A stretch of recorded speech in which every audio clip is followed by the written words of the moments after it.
ዓለማችን በሁለት አይነት ሰዎች ተሞልታለች።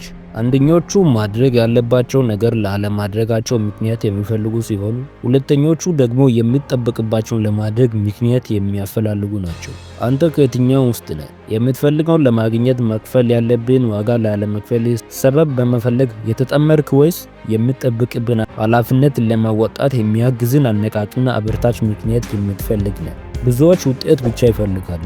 ጥቂት የማይባሉትም የፈለጉትን ላለማግኘታቸው በቂ ምክንያት በማፈላለግ ተጠምደዋል። ነገር ግን ይህ አብዝተው የሚፈልጉት ምክንያት አቅማቸውን አሳንሶ ዋጋ ቢስ ከማድረግ በቀር አንዳች የሚጨምርላቸው ነገር የለም። በሄዳችሁበት ቦታ ሁሉ ምክንያት አለ።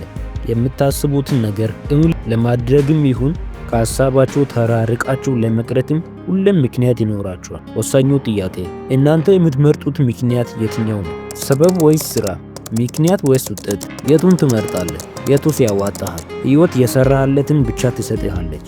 የዘራችሁትን ብቻ ታጭዳላችሁ። ዓለም ሁሌም ተስፋ ለማይቆርጡት፣ ደከመኝ ሰለቸኝ ለማይሉት፣ ሌት ተቀን ጠንክሮ ለሚተጉት፣ አብዝቶ ለራሳቸው ለሚታመኑት፣ ከድክመታቸው በላይ ለጥንካሬያቸው ምክንያት ለሚፈልጉት ታደላለች። ህይወታችሁን ላለማሻሻላችሁ፣ የራሳችሁን ስራ ላለመጀመራችሁ፣ መርዳት ያለባችሁን ሰዎች ላለመርዳታችሁ፣ በራሳችሁ መንገድ ላለመጓዛችሁ፣ ያለፈ ታሪካችሁን እንደ ምክንያት ትጠቅሱ ይሆናል። መንግስትን ተጠያቂ ታደርጉ ይሆናል። የኑሮን ሁኔታ ትወቅሱ ይሆናል። በቤተሰቦቻችሁ ታሳብቡ ይሆናል። የገንዘብ አቅማችሁን ታመካኙ ይሆናል። ነገር ግን አንዳቸው ምክንያቶቻችሁ የምትፈልጉት አይነት ህይወት ላለመኖራችሁ በቂ ምክንያት ሊሆኑ አይችሉም። አንድ እርምጃ ሳትራመዱ የምታገኙትን የማይጠቅማችሁን ምክንያት ፍለጋ ጊዜያችሁን አታባክኑ። ስልካችሁን ታነሳላችሁ። አንድ ቪዲዮ ለማየት ቲክቶክ ትከፍታላችሁ።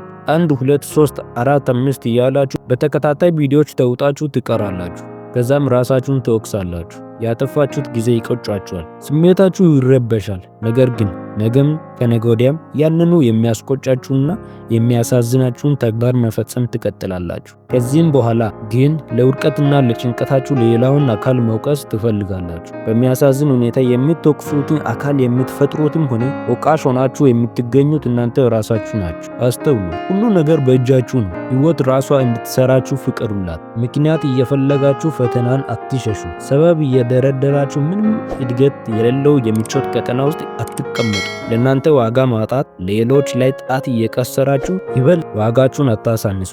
ለራሳችሁ ህይወት ኃላፊነት ውሰዱ። ምክንያት መደርደር አቁሙ። ቀን በቀን ውጤታማ መሆን ላይ አተኩሩ። የምትመኙትን ህይወት ለመኖር ሁሉም ጉዞ ላይ ሁኑ። እስከዚህ ድረስ ስላዳመጣችሁ ከልብ አድርጌ አመሰግናለሁ። እንስፋ እንዳደረጋችሁ ተስፋ አደርጋለሁ። ለዚህ ቻናል አዲስ የሆናችሁ ይህንን ለእናንተ የሚያነቃቃችሁ እውቀት እንድትጨብጡ የሚያደርጉ ሀሳቦችን ለማቅረብ በሾርትም በቪዲዮ መልክ ለማቅረብ የሚጥረውን ይህንን ቻናል ሰብስክራይብ በማድረግ እናንተም ተጠቀሙ፣ እኔንም አበረታቱኝ እላለሁ። በሌላ አስተማሪ ቪዲዮ እስክንገናኝ መልካም ምሽት።